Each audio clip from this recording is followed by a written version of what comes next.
बच्चों, तो आज हम लोग 10 क्लास का विज्ञान रासायनिक अभिक्रिया और समीकरण से देखेंगे।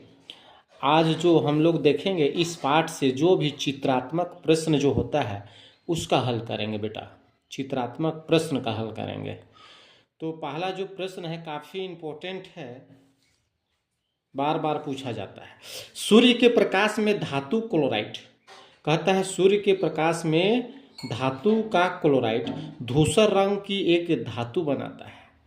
धातु का जो क्लोराइड है सो धूसर रंग का क्लोराइड को बनाता है।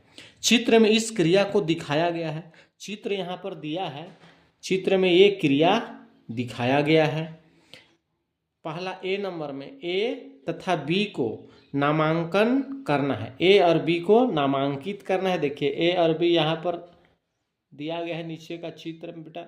यहाँ ए है और यहाँ बी है। इसका नाम बताना है बेटा, नाम क्या है, नामांकन करें। एवं अभिक्रिया के समीकरण लिखें और अभिक्रिया का समीकरण लिखना है। इस अभिक्रिया में होने वाले रंग परिवर्तन को भी लिखें। जो रंग था वो कौन सा कलर का आ गया उसको बताना है। समीकरण के लिखना, समीकरण लिखना और साथ में कौन सा कलर में आया उस कलर को बताना है। तो यहाँ पर चित्र आप स्पष्ट देख लीजिए। चित्र जो स्पष्ट है, इसका आंसर जो है ये ए नंबर जो है, यहाँ सूर्य का प्रकाश है, सूर्य का प्रकाश। और ये जो पिक्चर है बेटा ये हम लोग का विंडो है, खिड़की है। यहाँ से प्रकाश क्या कर रहा है, प्रवेश कर रहा है, प्रवेश कर रहा है। ये चाइना डिस्क है। चाइना डिस्क में ये जो ए नंबर है इसका क्या नाम है और ये जो बी यहाँ पर दिया गया है इसका क्या नाम है। तो ए नंबर जो है इसका नाम है बेटा चाइना डिस्क, यहाँ आंसर दिया गया है चाइना डिस्क। और जो बी नंबर है, बी काफ़ी इम्पोर्टेंट है, इसका नाम है silver chloride, silver chloride AgCl। दोनों का नाम ए और बी बता दिए। अब बोलता है प्रश्न जो है आगे, इस अभिक्रिया का समीकरण लिखना है। अभिक्रिया का क्या समीकरण है उसको लिखना। तो सिल्वर क्लोराइड जो है समीकरण लिख दे रहे हैं। समीकरण के लिए सिल्वर क्लोराइड, तो सिल्वर क्लोराइड का अनुसूत्र क्या होगा, AgCl। Cl का एक होता है परमाणु, ये संयोजकता, Cl का एक होता है और क्लोराइड का एक होता है। तो दोनों का क्रॉस गुना कर देंगे तो Ag1Cl1 अर्थात बन जाएगा AgCl।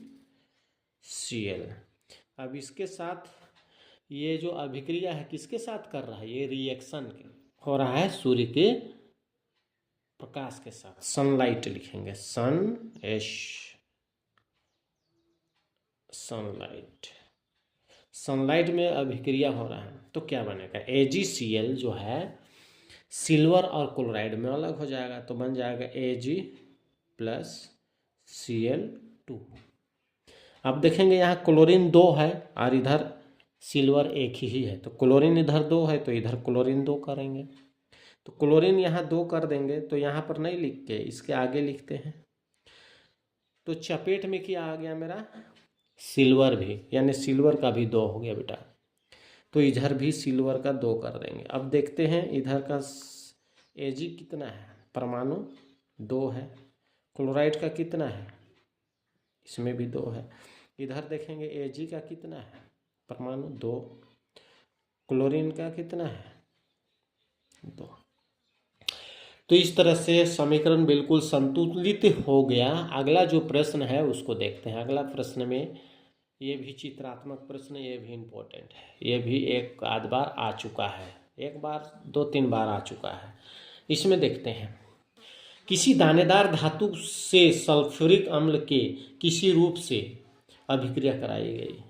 कहता है कि कोई दानेदार पदार्थ है, धातु है, कोई दानेदार धातु जो है उसके साथ हम लोग सल्फ्यूरिक अम्ल को रिएक्शन करा लेते हैं। तो सल्फ्यूरिक अम्ल के किसी भी रूप से अभिक्रिया कराई गई। पहला है चित्र में दिए गए ए और बी तथा सी रिक्त स्थानों की पूर्ति करें। कहता है ए, बी और सी जो रिक्त स्थान है उसका पूर्ति करना है बेटा। यहाँ पर ए नंबर कहाँ है उसको देखिए। ए नंबर यहाँ पर पूछा गया है, क्या है ए नंबर। ए नंबर को किस नाम से जानते हैं, बी नंबर आपका यहाँ पर है, बी नंबर जो है बी सल्फ्यूरिक अम्ल है, वो किस रूप में है उसको बताना है। और सी नंबर को पूछा है तो सी नंबर यहाँ पर है जो दानेदार है, तो दानेदार क्या है उसको बताना है। और आगे जो है रिक्त स्थान की पूर्ति करें और इस अभिक्रिया का संतुलित रासायनिक समीकरण भी लिख लेना है। तो सबसे पहले देखेंगे ए नंबर में क्या है, तो ए नंबर में हम लिखेंगे हाइड्रोजन गैस। बेटा कौन सा गैस है? हाइड्रोजन गैस है।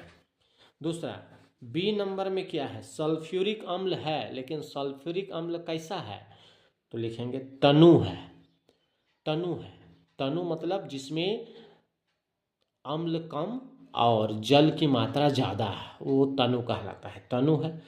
और सी नंबर का आंसर है दानेदार। तो दानेदार क्या है? जिंक है। दानेदार क्या है? जिंक है। अब दूसरा नंबर जो है, दूसरा नंबर में क्या क्वेश्चन बोला था? इस अभिक्रिया का संतुलित रासायनिक समीकरण लिखना है बेटा, संतुलित रासायनिक समीकरण लिखना है। तो यहाँ पर जो प्रश्न हम लोग को बोला गया है, प्रश्न में बोला गया है जिंक जो है, तो जिंक को लेते हैं, जिंक का संकेत Zn होता है। उसके साथ में यहाँ पर बोला है सल्फ्यूरिक अम्ल, तो सल्फ्यूरिक अम्ल को कैसे लिखेंगे? सल्फ्यूरिक का होता है H2SO4, लेकिन कैसे आया उसको हम बता रहे हैं अनुसूत्र लिखे।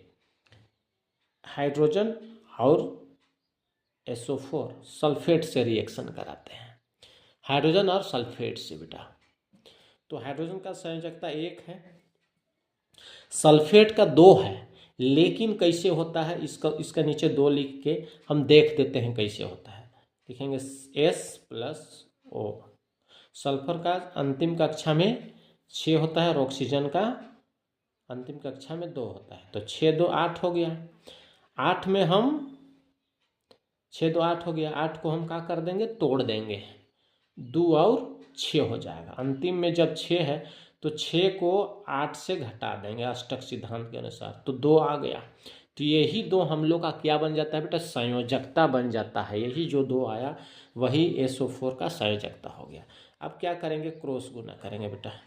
H2SO4 1 है, तो लिखेंगे H2SO4 विथ रिएक्शन है, रिएक्शन का साइन डालेंगे।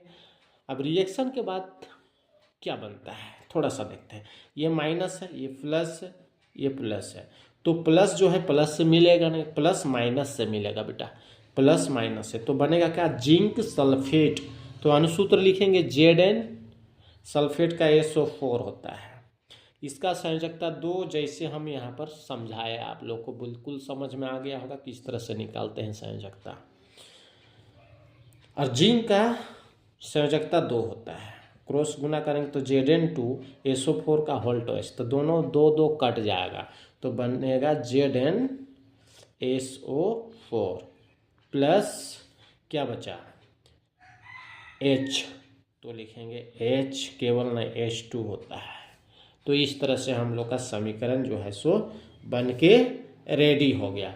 आगे देखते हैं संतुलित है कि नहीं। तो इधर जिंक 1 है, इधर भी जिंक 1 सही है, हाइड्रोजन 2 वो भी सही, सल्फर 1 ये भी सही, ऑक्सीजन 4 ऑक्सीजन 4 बिल्कुल राइट है, संतुलित है, कोई दिक्कत नहीं है।